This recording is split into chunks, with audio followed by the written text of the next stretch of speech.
সাহাবীদের মধ্যে সবচেয়ে সুরেলা গলার সাহাবী ছিলেন আবু মুসা আল-আশআরী রাদিয়াল্লাহু তাআলা আনহু। একদিন তিনি আবু মুসাকে বলেন, আবু মুসা, তুমি যে রাতে তেলাওয়াত করো আমি কিন্তু শুনি। ইয়া রাসূলুল্লাহ, আপনি কি করে শুনেন? আমার বাড়ি কই, আপনি থাকেন কই? বলছে, গত রাতে তুমি সূরা কাহফ তেলাওয়াত করছো না? বলছে, জি করছি তো। আপনি কিভাবে শুনলেন? বলতেছে, তোমার ঘরের পাশ দিয়ে যাচ্ছিলাম, এত সুন্দর করে তুমি তেলাওয়াত করতেছো আবু মুসা। লাকাদ উতিতা মিজমারান মিন মাযামিরি আলি দাউদ। আল্লাহ তাআলা দাউদ আলাইহিস সালামের গলায় যে সুরের ঝংকার দিয়েছেন, আমার সাহাবীদের মধ্যে আল্লাহ তোমার গলায় ওই সুরের ঝংকার ঢুকাইয়া দিয়েছে। বলেন, বিশ্বনবীর কাছ থেকে যখন উনি এটা শুনছেন আর কেমন লাগছিল? হ্যাঁ, how does he feel that time? মানে ফিলিংসটা কেমন লাগছে? হ্যাঁ, আমাদেরকে তো একজন বড় কেউ প্রশংসা করলে আমরা কত খুশি হয়ে যাই। বিশ্বনবী স্বয়ং প্রশংসা করেছেন, সুবহানাল্লাহ। দেখেন প্রিয় ভাইরা, বিষ্ণু ইসলাম শুধু মুমিনদেরকে, মুসলিমদেরকে যদি এটা করতেন তাহলে একটা কথা ছিল। আমরা তো আমার দলের বাইরে কেউ ভালো কিছু করলে বলি না। বিষ্ণু ইসলাম ইহুদির প্রশংসা করেছেন। আপনি আছেন কই মিয়া? ইহুদি। উহুদের যুদ্ধে বিষ্ণু ইসলামের সাথে মদিনার যে ইহুদিরা, তাদের কন্ট্রাক্ট ছিল মদিনা কেউ অ্যাটাক করলে সবাই মিলে মদিনাকে রক্ষা করবে। কিন্তু কুরাইশরা আক্রমণ করলো, এখন আর কেউ বেরোয় না। বনু কাইনুকা, বনু নদীর, বনু কুরাইজা কেউ আর যায় না, কেউ যায় না। বিশ্বনবী কি করবেন? নিজেই বেরোলেন সাহাবাদেরকে নিয়ে। মাঝপথে আবার মুনাফিকরা ফিরে গেল, কোনো ইহুদি যায় নাই, কথা রাখে নাই, একজন ইহুদি ছাড়া। তার নাম মুখাইরিক। তার নাম কি? মুখাইরিক। অন্য ইহুদিদেরকে বলতেছে, এই ইহুদিরা, তোমরা না মুহাম্মাদের সাথে চুক্তি করেছো মদিনায় অ্যাটাক হলে সবাই মদিনাকে সেভ করবা, তোমরা যাও আর না যাও, আমি যাবো, আমি আমার কথা রাখবো, আমার কথার দাম আছে। এবং সে বললো, আমি যদি এই যুদ্ধে নিহত হই আমার সম্পদের মালিক হয়ে যাবে মুহাম্মদ, আমার কোনো ছেলে মেয়ে পাবে না। মুখাইরিক বীর দর্পে ঘোড়া হাঁকিয়ে উহুদের ময়দানে যুদ্ধে গেল মুহাম্মদ সাল্লাল্লাহু আলাইহি ওয়াসাল্লামের পক্ষে, কুরাইশদের বিপক্ষে।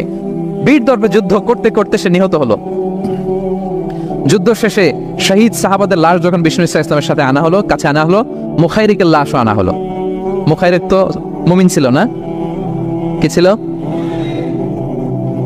সাহাবারা বলে, রাসূলুল্লাহ, মুখাইরিক আপনার পক্ষে লড়াই করে নিহত হয়েছে। বিষ্ণু ইসলাম অনেকক্ষণ মুখাইরিকের দিকে তাকিয়ে রইলেন আর বললেন, মুখাইরিক খায়রু ইয়াহুদ। Mukhairiq is the best of the Jewish. ইহুদিদের মধ্যে সর্বশ্রেষ্ঠ জুইশ হচ্ছে মুখাইরিক। পড়েন আল্লাহু আকবার।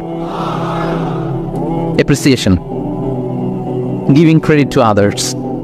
মুখাইরিক হচ্ছে the best of the Jewish. জুইশদের মধ্যে সবচেয়ে শ্রেষ্ঠ মানুষ হচ্ছে মুখাইরিক।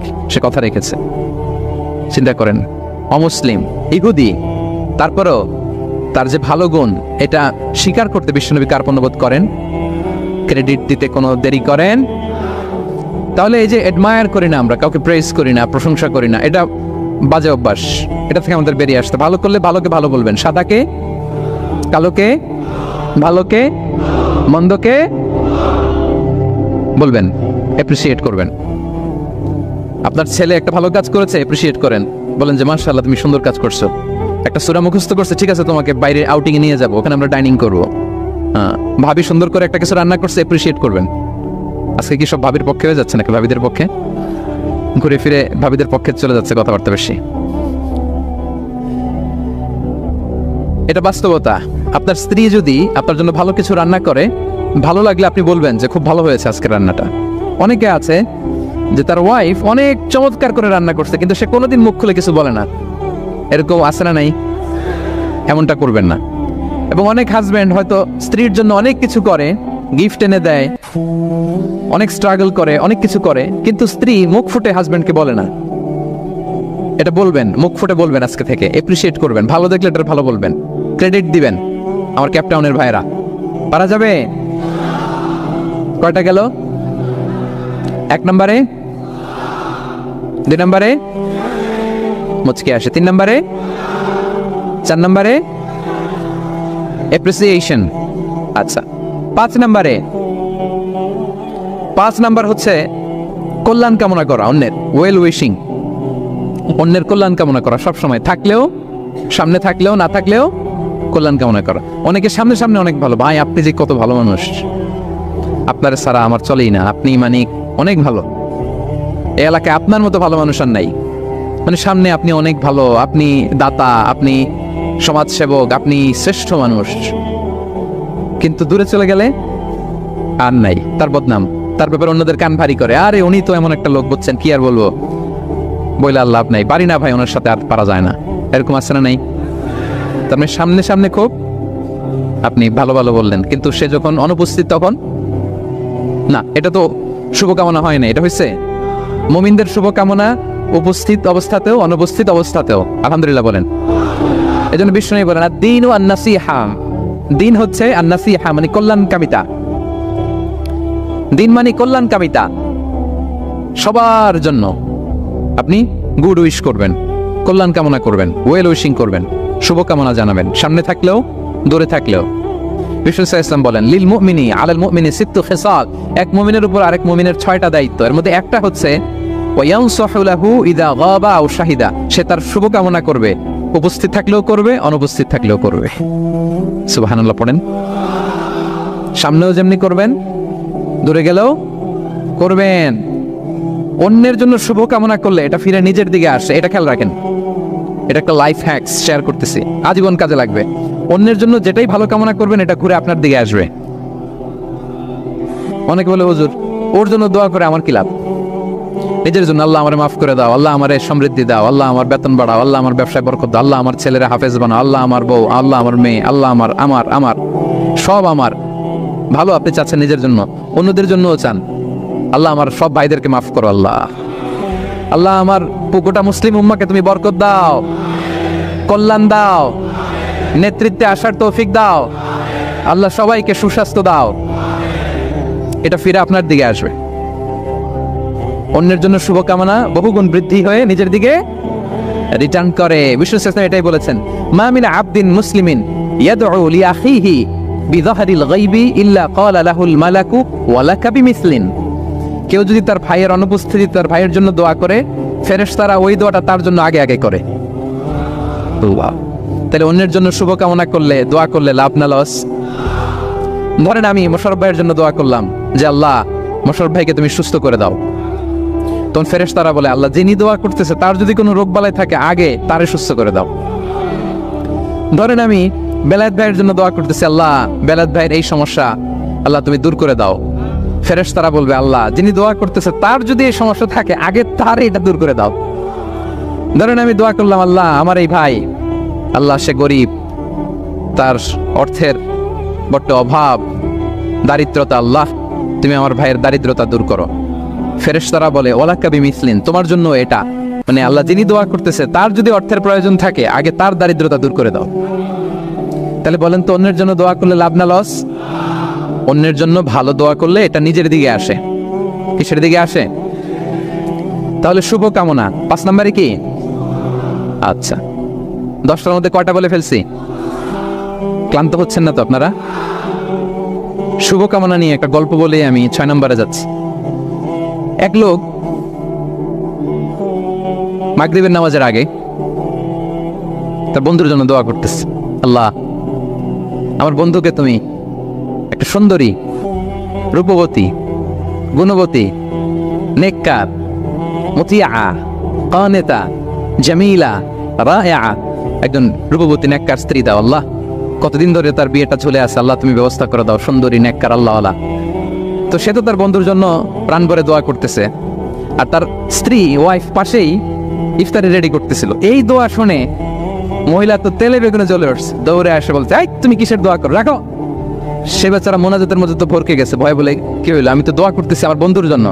তো মহিলা বলে তুমি কি মনে করছো আমি হাদিসটা জানি না? অন্যের জন্য কোনো ভালো দোয়া করলে আগে যেটা নিজের জন্য কবুল হয় তুমি মনে করছো আমি জানি না? তুমি ভাবছো হাদিস শুধু তুমি একা জানো, আমি জানি না? না কি সব দোয়া করো এগুলা? আল্লাহু আকবার, আল্লাহ রহম করুক। প্রিয় ভাইরা, এটা বলার উদ্দেশ্য হচ্ছে আপনি ভালো কিছু অন্যের জন্য চাইলে আল্লাহ তাআলা এটা নিজের জন্য কবুল করে নেয়। তাহলে অন্যের জন্য কল্যাণ কামনা করা এটা হচ্ছে হৃদ্যতা, ভালোবাসা, সুসম্পর্ক বানানোর 5 নম্বর টিপস। কয় নাম্বার? আচ্ছা 6 নম্বর টিপস হচ্ছে বিপদে কাউকে সাহায্য করা। কি করা? বিপদে সাহায্য করা। বিপদে যে সাহায্য করে সেই আসল বন্ধু, ঠিক কিনা? কাউকে যদি বিপদের সময় আপনি সাহায্য করেন সে আজীবন মনে রাখবে আপনাকে। সে যদি কৃতজ্ঞ মানুষ হয়, ভালো মানুষ হয়, আজীবন আপনাকে মনে রাখবে, কখনো ভুলবে না। এবং বিষ্ণু ইসলাম বলেন ওয়াল্লাহু ফি আউনিল আবদি মা দামাল আবদু ফি আউনি আখি। আল্লাহ তাআলা ততক্ষণ পর্যন্ত বান্দার সাহায্যে থাকে যতক্ষণ বান্দা তার ভাইয়ের সাহায্যে থাকে। তাহলে আপনি যদি আল্লাহর সাহায্য চান আপনার কি করতে হবে বলেন তো? আপনার ভাইকে সাহায্য করতে হবে। আল্লাহু ফি আউনিল আবদি মা দামাল আবদু ফি আউনি আখি। খেয়াল করেন কথাটার ওজন কত বেশি। আল্লাহ ততক্ষণ বান্দার সাহায্যে থাকে যতক্ষণ বান্দা তার ভাইয়ের সাহায্যে থাকে। আমি আমার ভাইকে সাহায্য করলে আল্লাহর পক্ষ থেকে সাহায্য নাজিল হবে। আল্লাহ বলে, এই বানি আদম দাও দাও, তুমি দিলে আমি তোমারে দেব। উনফিক আলাই, এই বানি আদম দাও আমি তোমারে দেব। সুবহানাল্লাহ। আমরা অন্যরে দিতে চাই না, কিন্তু ওনার কাছ থেকে চাই। তাহলে আল্লাহর সাহায্য পাওয়ার প্রথম শর্ত হচ্ছে মানুষকে সাহায্য করা। কি বলেন? তাহলে 6 নাম্বার পারস্পরিক সম্পর্ক যে আমরা যত্ন নিব বলছি, এই যত্ন নেওয়ার 6 নাম্বার টিপস হচ্ছে, ভালোবাসা বাড়ানোর 6 নাম্বার টিপস হচ্ছে টু হেল্প ইন ডেঞ্জার, বিপদে সাহায্য করা। কি করা? নট নেসেসারিলি যে সবসময় টাকা দিয়ে সাহায্য করতে হবে, টাকা ছাড়া সাহায্য করা যায় না। সে জানে না কি করতে হবে, বললেন, পরামর্শ দিলেন, টাকা লাগলে কখনো টাকা দিলেন। নতুন আসছে কেপ টাউনে, কিছু জানে না, ব্যবসা বাণিজ্য কোথায় কি, একটু বুদ্ধি পরামর্শ দিলেন। এটাও কিন্তু সাহায্য। যার যেভাবে সাহায্যের প্রয়োজন, যদি আপনি আপনার ভাইয়ের সাহায্যে থাকেন, আসমান থেকে আল্লাহর সাহায্য পাবেন। বিষ্ণু ইসলাম নবী হওয়ার আগে ওনার 5টা স্পেশাল কোয়ালিটি ছিল। কয়টা? এর মধ্যে 2টাই পয়েন্টের সাথে যায়। সেটা হচ্ছে, আর এটা বলছে ওনার খোদ স্ত্রী, প্রথম স্ত্রী, বিষ্ণুর প্রথম স্ত্রীর নাম খাদিজাতুল কুবরা তাহেরা রাদিয়াল্লাহু তাআলা আনহা। কারো ব্যাপারে যদি সঠিক তথ্য জানতে চান, তার ওয়াইফকে নক করবেন, মানে তার স্ত্রীর কাছ থেকে রিপোর্ট নেবেন, আসলটা পেয়ে যাবেন। কয়েকটা জায়গায় নক করলে পাওয়া যায়। বড় সাহেবের তথ্য যদি জানতে চান, বড় সাহেবের দারোয়ানকে জিজ্ঞেস করেন, বড় সাহেবের ড্রাইভারকে জিজ্ঞেস করেন, বড় সাহেবের ঘরের কাজের বুয়াকে জিজ্ঞেস করেন, আর বড় সাহেবের বিবিকে জিজ্ঞেস করেন। এই 4 জনকে জিজ্ঞেস করলেই বড় সাহেবের গোমর আসল তথ্য এদের কাছ থেকে পাওয়া যাবে। বিষ্ণু ইসলামের স্ত্রী আম্মা জান খাদিজা বলেন, বিষ্ণু ইসলামের 5টা গুণ ছিল নবী হওয়ার আগেই। এর মধ্যে একটা হচ্ছে ওয়া তাহমিলুল কাল্লা, তিনি মানুষের বোঝা বইয়ে দিতেন। সুবহানাল্লাহ বলবেন না? একজন লাকড়ি নিয়ে যাচ্ছে, ভারী, পিঠ কুঁজো হয়ে যাচ্ছে ব্যথায়, বিশ্বনবী নিজের কাঁধে নিয়ে ওটা বহন করে দিতেন। ওয়া তাকসিবুল মা'দুমা, অন্যের জন্য উপার্জন করতেন, নিজে ছাগল চড়ায় ওই টাকাগুলো যারা খেতে পায় না তাদের হাতে তুলে দিতেন। মা বা'আসাল্লাহু নাবিয়্যান ইল্লা রাআল গানাম, পৃথিবীতে এমন কোন নবী নাই যে নবীরা ছাগল চড়ায় নাই। সাহাবারা বললেন, ওয়া আনতা ইয়া রাসূলুল্লাহ, হে নবী আপনিও? বিষ্ণু বলেন, কুনতু আরআহা লিকারারিত লিআহলি মক্কা, আমি অল্প কিছু কিরাত, মানে অল্প কিছু পয়সার বিনিময়ে মক্কার লোকদের ছাগল চড়ায় দিতাম। He started his first career as a shepherd, রাখাল হিসেবে ক্যারিয়ার শুরু করছিলেন, ইনকামের রাস্তা। আর আমরা কাজ ভাগাভাগি, এটা ছোট কাজ, এটা করবো না, ওইটা করবো না। বিষ্ণু ইসলাম ছাগল চড়াতেন মরুভূমিতে, এবং এই উপার্জিত টাকাটা সুবিধা বঞ্চিত মানুষের হাতে তুলে দিতেন। চিন্তা করেন কি মানসিকতা ছিল বিশ্বনবী। তাহলে আপনি যদি কারোর সাথে হৃদ্যতা বাড়াতে চান, বিপদে এগিয়ে আসবেন, সাহায্য করবেন। তাহলে 6 নাম্বার হচ্ছে টু হেল্প ইন ডেঞ্জার, কেউ বিপদে পড়লে তার to extend hour helping hand to others, আমরা সাহায্যের হাত বাড়িয়ে দিব। পারা যাবে তো ইনশাআল্লাহ। কয়টা গেল? 7 নাম্বার হচ্ছে ভিজিটিং সিক, অসুস্থ ব্যক্তিকে ভিজিট করা। এটা অনেক বড় সওয়াবের কাজ, এবং এতে আপনার হৃদ্যতা বাড়বে, ওই লোক আপনাকে মনে রাখবে। বিষ্ণু ইসলাম উনি সকালবেলা রেগুলারলি 2টা কাজ করতেন। এক হচ্ছে মদিনার বাজার ভিজিট করতে যেতেন রাফলি 10টা সাড়ে 10টার দিকে, আর ওই টাইমে উনি মদিনায় যদি কেউ অসুস্থ থাকতো তার বাসায় ভিজিট করতে যেতেন। আপনারা অসুস্থকে দেখতে জানতো না? যাবেন। বিষ্ণু ইসলাম কোন অসুস্থের কাছে গেলে তার মাথায় হাত দিয়ে দোয়া পড়তেন। তিনি পড়তেন, আল্লাহ আযহিবিন নাস, আল্লাহুম্মা রাব্বান নাস আযহিবিল বাস, ইশফি আনতা শাফি, লা শিফা ইল্লা শিফাউক, শিফাআন লা ইগাদিরু সাকমা। রোগীর মাথায় হাত দিয়ে তিনি বলতেন, হে মানুষের রব, তার রোগ, তার কষ্ট দূর করেন, তাকে শিফা নসিব করেন, এমন শিফা দেন যে শিফার পরে আর সে রোগাক্রান্ত হবে না।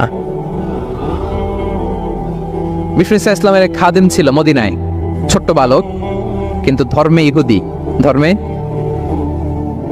নন মুসলিমদের সাথে how should be our relationship to the people of different faith, এটা নিয়ে আমার লম্বা লেকচার আছে, শুনবেন। লম্বা, আমি একাডেমিক ওয়েতে আলোচনা করেছি, আমার ইউটিউব চ্যানেলে গেলে পাবেন। মদিনাতে এক ছোট্ট ইহুদি বালক বিষ্ণু ইসলামের খেদমত করত, এটা সেটা এগিয়ে দিত। বিষ্ণু ইসলাম কোনো কাজ থাকলে তাকে অ্যাসাইন করতেন, অ্যাপয়েন্ট করতেন, দিতেন।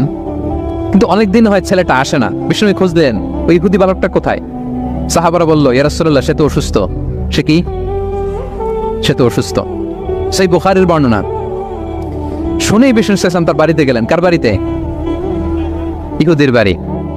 আমরা মনে করছি শুধু মুসলিম অসুস্থ হলে ইহুদের দেখতে যাইতে হবে, এরকম আমরা ধারণা করে নিছি। না, অসুস্থ হলে সেবা শুশ্রূষা করা, দেখতে যাওয়া, এটা মুসলিম অমুসলিমের সাথে সম্পর্ক না। যে কোনো ধর্মের, যে কোনো বর্ণের, যে কোনো চিন্তার অসুস্থ হইলেই আপনার নেইবার এদিকে খ্রিস্টান যাবেন, এদিকে জুইশ যাবেন। ভিজিটিং সিক ফর অল, সবার জন্য এটা। ইসলাম গেলেন, যে তার পাশে, মাথার পাশে বসলেন। বসে তিনি বললেন, ইয়া গোলাম আসলিম, হে বালক, তুমি ইসলাম ধর্ম গ্রহণ করো। এতদিন খেদমত করছে, বলে নাই। অনেকদিন খেদমত করছে, একদিনও বলে নাই। একদিনও, আজকে বলতেছে। দেখেন, বিষ্ণু ইসলাম প্রপার টাইমিং এর অপেক্ষা করতেন সবকিছুর। আমরা অনেক সময় টাইমিং বুঝি না, কখন কি বলতে হয়, কখন কি করতে হয়, কতটুকু বলতে হয়, কোথায় যে থামতে হয়, এই কমন সেন্সটা অনেকের নাই।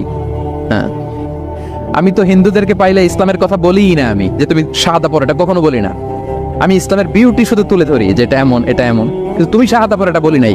কত লোক যে আমার কাছে আসছে শাহাদা পড়ার জন্য, হিসাব নাই, হিসাব নাই। এখন তো পাবলিকলি করি না কিছু ইস্যুর কারণে, কারণ প্রপার টাইমিং লাগবে।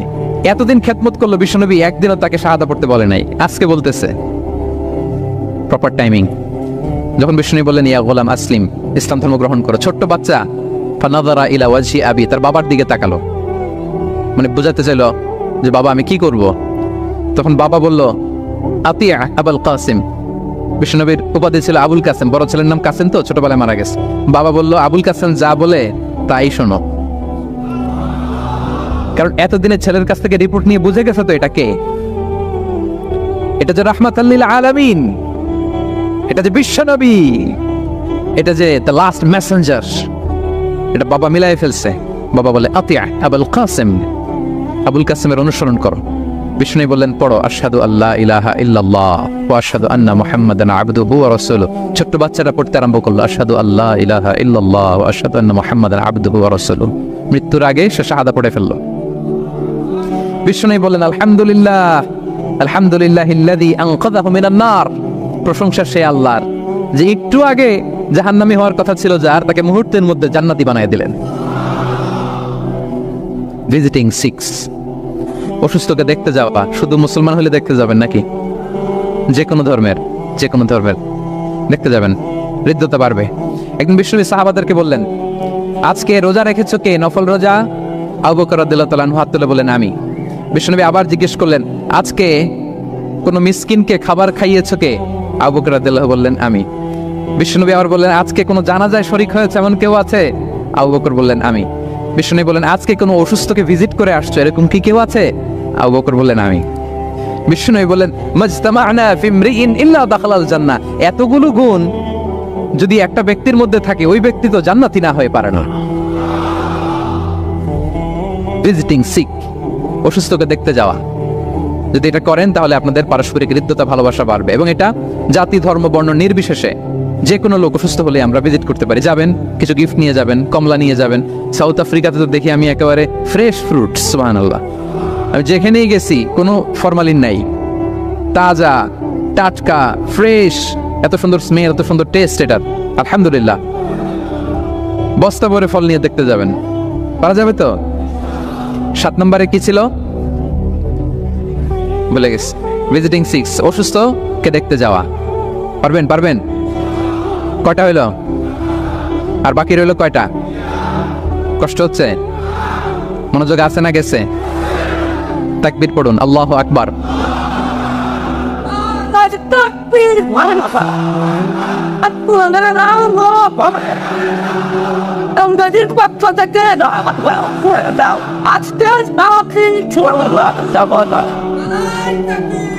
মাশাআল্লাহ, তাবারাকাল্লাহ। কয়টা বললাম? 8 নাম্বার হচ্ছে এক্সচেঞ্জিং গিফট, উপহার দেয়া, গিফট দেওয়া। কি দেওয়া? নট নেসেসারি যে দামি কিছু দিতে হবে, নট নেসেসারি দামে দিতে। ছোট্ট জিনিস দেন, একটা কলম দেন, কি দিবেন?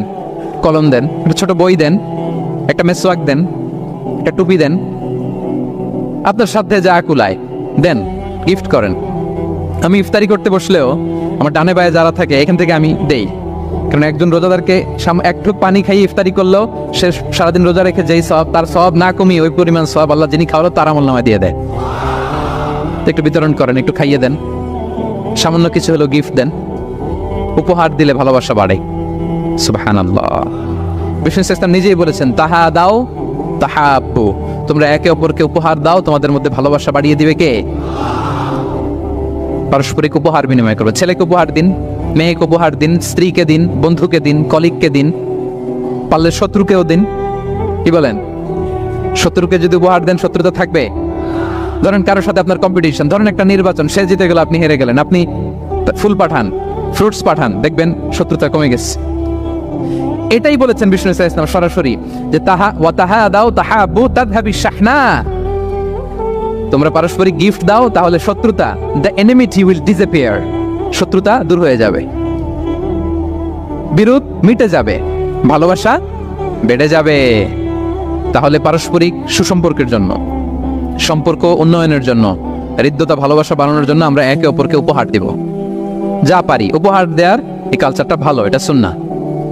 পারবেন তো? তাহলে 8 নাম্বার কি ছিল? Gift, exchanging gift. আচ্ছা, 9 নাম্বার হচ্ছে হসপিটালিটি, আপ্যায়ন করানো, মানে মানুষকে খাওয়ানো।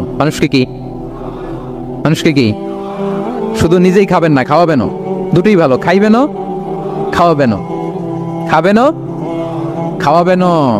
খাওয়ালে হৃদ্যতা বাড়ে, কাউকে আপ্যায়ন করালে, এন্টারটেইন করালে, হসপিটালিটি করলে হৃদ্যতা বাড়ে। আরবরা কি বলে জানেন? আরবরা বলে কারো এখানে ঢুকার আগে এখানে ঢুকো, মানে হৃদয়ে ঢুকার আগে পেটে ঢুকো আগে, কলবে যাওয়ার আগে পেটে ঢুকো, তাইলে তার হৃদয়ে পৌঁছতে পারবা। বাংলাতে একটা কথা আছে, বাসনে ভাত না থাকলে ভাষণে পেট ভরে না। ঠিক কিনা বলেন? বাসনে ভাত না থাকলে ভাষণে পেট ভরে না, পেটে খেলে পিঠে সয়। এজন্য আপ্যায়ন করানো, খাওয়ানো, এটা এমন একটা টেকনিক, আপনি কাউকে আপ্যায়ন করালে মুহূর্তেই তার মনটা, হৃদয়টা আপনার দিকে ঝুঁকে যাবে। সুবহানাল্লাহ পড়েন। বিষ্ণু ইসলাম বলেন, মান কানা ইউমিনু বিল্লাহি ওয়াল ইয়াউমিল আখিরি ফালইউকরিম দাইফা, যে আল্লাহ বিশ্বাস করে এবং আখিরাতে বিশ্বাস করে সে যেন তার মেহমানকে সম্মান করে। মেহমান আপ্যায়ন করা সুন্নাহ, এটা সুন্নাহ, সে যেন মেহমানকে আপ্যায়ন করে, সম্মান করে। অনেকে মেহমান আসলে অখুশি হয়, বাসায় মেহমান আসছে, হায় রে কত ঝামেলা, আমাদের রিজিক নিয়ে টানাটানি। সে ভাবে যে তার রিজিকে ভাগ বসাতে মেহমান আসছে। আসলে না, মেহমান আল্লাহর পক্ষ থেকে মেহমানের রিজিক নিয়ে আপনার কাছে আসছে। সে আসার ফলে আপনাদের রিজিকে বরকত হয়ে গিয়েছে। সে আপনার রিজিকে ভাগ বসাতে আসে নাই, তার রিজিক নিয়ে সে আসছে। তার উসিলায় আপনার রিজিক বাড়াই দিবে কে? বিষ্ণু ইসলাম মক্কা থেকে যখন মদিনায় হিজরত করলেন, আপনারা কি ওঠা বসা করতেছেন? দু একজন, ঠিক আছে, আমার দিকে তাকান, আওয়াজ হবে না, আমার দিকে তাকান। গুরুত্বপূর্ণ একটা হাদিস শোনেন। আব্দুল্লাহ ইবনে সালাম রাদিয়াল্লাহু তাআলা আনহু, আগে ছিলেন ইহুদি পণ্ডিত, পরে শাহাদা পড়ে মুসলিম হয়েছেন। তিনি বর্ণনা করেন, বিষ্ণু ইসলাম মক্কা থেকে যখন মদিনায় আসলেন, এসেই 4 দফা কর্মসূচি ঘোষণা করলেন। আওয়াজ করে বলতে হবে, কয় দফা? 4 দফা কর্মসূচি ঘোষণা করলেন। আসলেন আবু বকর রাদিয়াল্লাহু তাআলা আনহুকে নিয়ে। প্রতিদিন মদিনার লোকেরা সানিয়াতুল ওয়াদা নামক একটা জায়গা আছে, ওই জায়গার মধ্যে দাঁড়িয়ে থাকতো, কখন আসবে আখিরি জামানার পায়গাম্বার বিশ্বনবী মুহাম্মদুর রাসূলুল্লাহ সাল্লাল্লাহু আলাইহি ওয়াসাল্লাম। একদিন ওই যে দূর থুতুমরু প্রান্তরে ধুলাবালি উঠতে দেখা যায়। দেখে তো মদিনার লোকেরা আনন্দে আটখান, আত্মহারা, সবাই ওয়েলকাম জানাতে লাগলো। মানুষের মধ্যে গুঞ্জরণ আওয়াজ ছড়িয়ে পড়তে লাগলো, নবী এসেছে, নবী এসেছে, নবী এসেছে। আব্দুল্লাহ ইবনে সালাম তখন ইহুদি, তিনি এই কথা শুনে সবার সাথে তিনিও ছুটে গেলেন দেখার জন্য। দেখি তো নবী আসছে, কি নবী, কি বলে দেখি তো। তিনি বললেন, আমি ভিড় ঠেলে গেলাম, দেখলাম 2টা ওটে করে 2 জন, একটাতে আবু বকর, একটাতে বিশ্বনবী। বিশ্বনবীকে একটা নজর দেখার জন্য মদিনার লোকেরা পাগল হয়ে তার চারদিকে ক্রাউড করছিল, ভিড় করছিল, বিশ্বনবীর কাছে ঘেঁষার জন্য, মোবারক চেহারাটা একটা নজর দেখার জন্য। আব্দুল্লাহ ইবনে সালাম বলেন, আমিও মানুষ ঠেলে, ধুলাবালি উঠতেছে শুধু, দেখতে পাই না, মানুষ ঠেলে একবার তার দিকে তাকালাম। যখন আমি তার দিকে নজর করলাম, ফালাম্মা নাযারতু ফাআরাফতু আন্না ওয়াজহাহু লাইসা বিওয়াজহিন কাযাব, আমি তার চেহারা দেখে বুঝতে পারলাম এ চেহারা কোনো মিথ্যাবাদীর চেহারা হতে পারে না। আল্লাহ, না জানি কত নুরানি ছিল বিশ্বনবীর চেহারা। বিশ্বনবীর কথা তো অনেক পরে, অনেকে চেহারা দেখেই শাহাদা পড়ে মুসলমান হয়েছে। একটা নূরের জ্যোতি বিশ্বনবীর চেহারা মোবারক থেকে সবসময় স্পার্ক করত। আল্লাহু আকবার। হেরা হতে হেলে দোলে নুরানি তনু ওকে আসে হায়, সারা দুনিয়ার হেরে মেরে পর্দা খুলে খুলে যাই সে যে আমার কমলিওয়ালা কমলিওয়ালা, সে যে আমার কমলিওয়ালা কমলিওয়ালা। তার ভাবে বিভোল রাঙা পায়ের তলে পর্বত জঙ্গম টল মল টলে, তার ভাবে বিভোল রাঙা পায়ের তলে পর্বত জঙ্গম টল মল টলে, খুরমা খেজুর বাদাম জাফরানি ফুল ঝরে ঝরে যায় সে যে আমার কমলিওয়ালা কমলিওয়ালা, সে যে আমার। এরা হতে হেলে দুলে নুরানি তনু ওকে আসে হায়, সারা দুনিয়ার হেরে মেরে পর্দা খুলে খুলে যাই সে যে আমার কমলিওয়ালা কমলিওয়ালা, সে যে আমার কমলিওয়ালা কমলিওয়ালা। আল্লাহু আকবার পড়েন। ফালাম্মা নাযারতু ইলা ওয়াজহিহি আরাফতু আন্না ওয়াজহাহু লাইসা বিওয়াজহিন কাযাব। আব্দুল্লাহ ইবনে সালাম বলেন, মানুষের ভিড় ঠেলে আমি যখন বিশ্বনবীর চেহারাটা দেখলাম, আমার মন বলে দিল এ চেহারা কোনো মিথ্যাবাদীর চেহারা হতে পারে।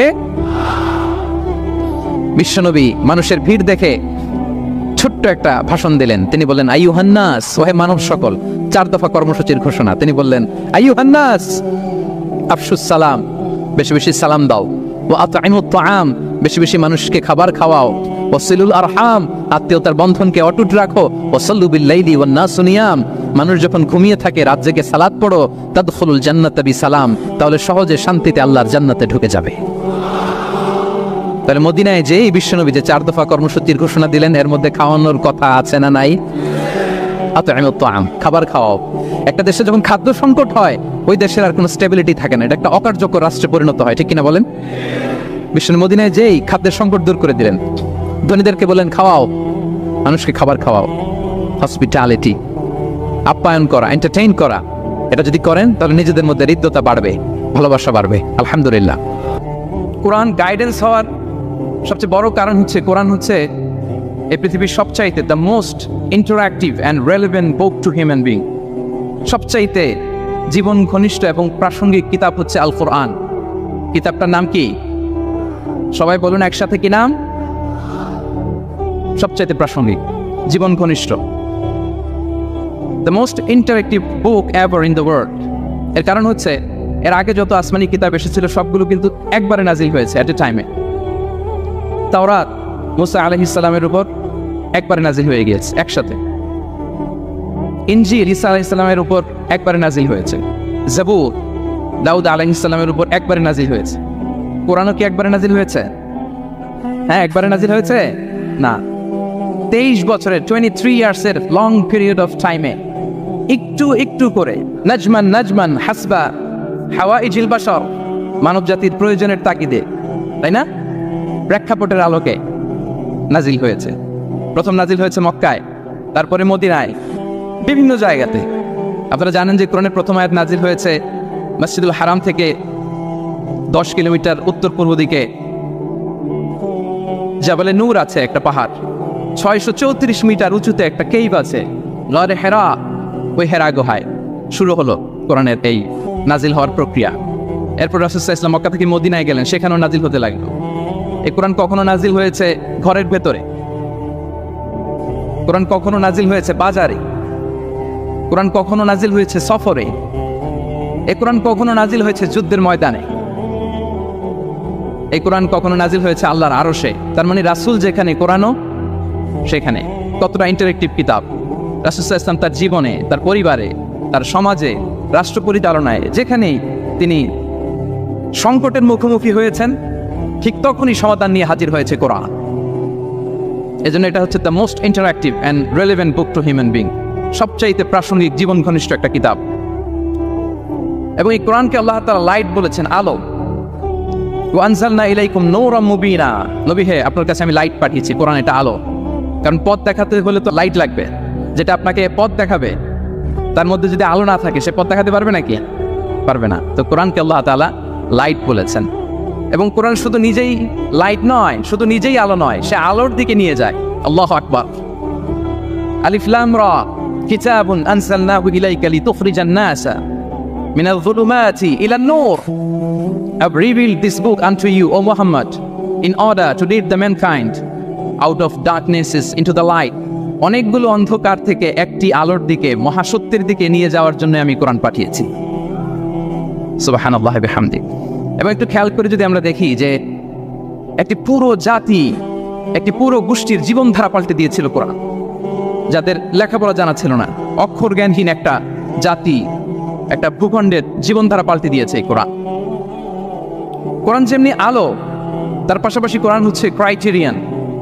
কোরআন সত্য এবং মিথ্যার মধ্যে পার্থক্য তৈরি করে দেয়। আপনি কোরআনের লেন্স দিয়ে যদি এই বিশ্বকে পরখ করতে চান, কোরআনের লেন্স দিয়ে যদি এই পৃথিবীকে আপনি পরখ করেন, তাহলে দেখবেন যে কোনটা সত্য কোনটা মিথ্যা আপনার কাছে এটা সুস্পষ্ট হয়ে যাচ্ছে, ঠিক কি না? আল্লাহ তাআলা বলছেন, তাবারাকাল্লাযী নাযালাল ফুরকানা আলা আবদিহি লিয়াকুনা লিল আলামিনা নাযীরা। ফুরকান বলেছেন আল্লাহ তাআলা কোরআনকে এখানে। The criterion, it differentiates between right and wrong. কোরআন পড়লে আপনি বুঝতে পারবেন কোনটা সত্য কোনটা মিথ্যা। এবং সবচাইতে মজার ব্যাপার হচ্ছে কোরআন হচ্ছে একটা টাইমলেস মিরাকেল। টাইমলেস মিরাকেল, চিরন্তন মুজিজা। এটার কোনো লয় নাই, ক্ষয় নাই। আল্লাহ তাআলার যেমনি লয় নাই, ক্ষয় নাই, কোরআনেরও লয় নাই, ক্ষয় নাই। কারণ কোরআন কিন্তু আল্লাহর ক্রিয়েশন নয়, আল্লাহর সৃষ্টি নয়, এটা কিন্তু আল্লাহর সিফা। আপনারা জানেন তো এটা, কোরআন কিন্তু আল্লাহর সিফা। আল্লাহরও ক্ষয় নাই, কোরআনেরও ক্ষয় নাই। এবং অন্যান্য নবীদেরকে যে কিতাব দেওয়া হয়েছে সেটা তাদের হেদায়েতের জন্য, আর সেই কিতাবকে তারা পরিবর্তন করে ফেলেছে। সেই কিতাবগুলোর আদি এবং আসল রূপ কিন্তু অবশিষ্ট নেই। কিন্তু কোরআন শুধু হেদায়েতই নয়, গাইডেন্সই নয়। কোরআন যেমনি হেদায়েত, পাশাপাশি কোরআন হচ্ছে মুজিজা। কোরআনের আছে সংখ্যাতাত্ত্বিক মুজিজা, ভাষাশৈলীর মুজিজা, সায়েন্টিফিক মিরাকেল, মহাবিশ্বের মহাবিশ্বয় মহাগ্রন্থ আল কুরআন আল কারীম অপরিবর্তনীয়। Up until the day of judgement, কিয়ামত পর্যন্ত এটা অপরিবর্তনীয় থাকবে। এই মুজিজা কিয়ামত পর্যন্ত থাকবে। পৃথিবীতে যত নবীকে আল্লাহ তাআলা মুজিজা দিয়েছেন, নবীদেরও বিদায় হয়েছে, মুজিজারও বিদায় হয়েছে। নবীরা চলে গিয়েছেন, সাথে সাথে মুজিজাও চলে গিয়েছে। আল্লাহ নবী দাউদ আলাইহিস সালামকে আল্লাহ মুজিজা দিয়েছিলেন। তিনি লোহা ধরলে লোহা গুলে নরম হয়ে যেত, উনি এটা দিয়ে আর্মর বানাতেন, যুদ্ধাস্ত্র বানাতেন। ওয়া আলান্না লাহুল হাদীদ। কিন্তু দাউদ আলাইহিস সালামের ইন্তেকালের পরে কেউ আর এটা রিপিটেশন করে দেখাতে পারেনি, এমনটা হয়নি আর তার উম্মতের মধ্যে। আল্লাহ নবী মূসা আলাইহিস সালামকে আল্লাহ তাআলা মুজিজা দিয়েছিলেন। তিনি লাঠি জমিনে রাখলে সেটা সাপ হয়ে যেত। ফাআলকাহা ফাইদা হিয়া হাইয়াতুন তাসআ, মুভিং স্নেক হয়ে যেত। কিন্তু মূসা আলাইহিস সালামের ইন্তেকালের পরে কেউ আর ওই লাঠি দিয়ে মুভিং স্নেক বানাতে পারেনি। বনী ইসরাইলের কাছে কিন্তু ওই লাঠিটা ছিল, আপনারা জানেন। বনী ইসরাইলের কাছে একটা তাবুত ছিল, উডেন বক্স। ওটার মধ্যে বাকিয়াতুম মিম্মা তারাকা আলু মূসা ওয়া আলু হারুন, মূসা আলাইহিস সালামের ব্যবহৃত পাগড়ি, জুব্বা আর ওই লাঠি, হারুন আলাইহিস সালামের পাগড়ি, জুব্বা, এগুলো ছিল। তার মানে মূসা আলাইহিস সালামের ইন্তেকালের পরে যে লাঠি দিয়ে মূসা আলাইহিস সালাম সাপ বানাতেন, ওই লাঠি ছিল, কিন্তু সেই লাঠি দিয়ে আর কেউ কোনোদিন সাপ বানিয়ে দেখাতে পারেনি। আল্লাহ নবী ঈসা আলাইহিস সালামকে আল্লাহ তাআলা আরো মাইন্ড ব্লোয়িং মুজিজা দিয়েছিলেন। ওয়া উবরিউল আকমাহা ওয়াল আবরাসা ওয়া উহিল মাউতা বিইذনিল্লাহ। শ্বেত রোগী, ধবল রোগীর গায়ে হাত বুলিয়ে দিলে রোগ ভালো হয়ে যেত। অন্ধ ব্যক্তির চোখে টাচ করে দিলে সে দৃষ্টিশক্তি ফিরে পেত। মৃত ব্যক্তিকে আল্লাহ নবী ঈসা আলাইহিস সালাম কুম বিইذনিল্লাহ বলার সাথে সাথে মৃত ব্যক্তি জীবিত হয়ে যেত। কিন্তু এই নবী আলাইহিস সালামদের বিদায় যখন ঘটেছে, সাথে সাথে তাদের মুজিজারও বিদায় হয়েছে। কিন্তু বিশ্বনবী সাল্লাল্লাহু আলাইহি ওয়াসাল্লামের উপর নাজিল হওয়া এই মহাবিশ্বের মহাবিশ্বয় মহাগ্রন্থ আল কোরআন, আল্লাহ নবী ইন্তেকাল করেছেন, তিনি আমাদের থেকে বিদায় নিয়েছেন। কিন্তু কোরআন কি বিদায় নিয়েছে? আওয়াজ করে সবাই বলতে হবে, কোরআন কি বিদায় নিয়েছে? কিয়ামত পর্যন্ত থাকবে। বিষ্ণু ইসলাম ইসলাম একটা আয়াত যেভাবে পড়তেন আমরা ঠিক হুবহু ওইভাবে পড়ি। বিষ্ণু ইসলাম একটা শব্দ ১৫০০ বছর আগে যেভাবে উচ্চারণ করতেন আমরা ঠিক ওইভাবে করি। এখানে অনেক কারীরা সুন্দর কণ্ঠে কোরআন তেলাওয়াত করেছে না? বিষ্ণু ইসলাম যেমনটা করেছেন তারাও ঠিক তেমনটা করেছে। বিষ্ণুনবী যে অক্ষরের উপর জবর দিয়ে পড়েছেন আমরা জবর দিয়ে পড়ি, জেড দিয়ে পড়েছেন জেড দিয়ে পড়ি। কিয়ামত পর্যন্ত অবিকৃত অবস্থায় কোরআনটা থাকবে। তাই কোরআনটা হচ্ছে টাইমলেস মিরাকেল, চিরন্তন মুজিজা। নাও দ্য কোশ্চেন অ্যারাইজেস, কেন আমাদের এই কোরআন দরকার? একটু ফিলোসফিক্যাল কথাবার্তা বলি যে এই রেভেলেশনের দরকার কি, কেন আমাদের লাগবে এই কোরআন?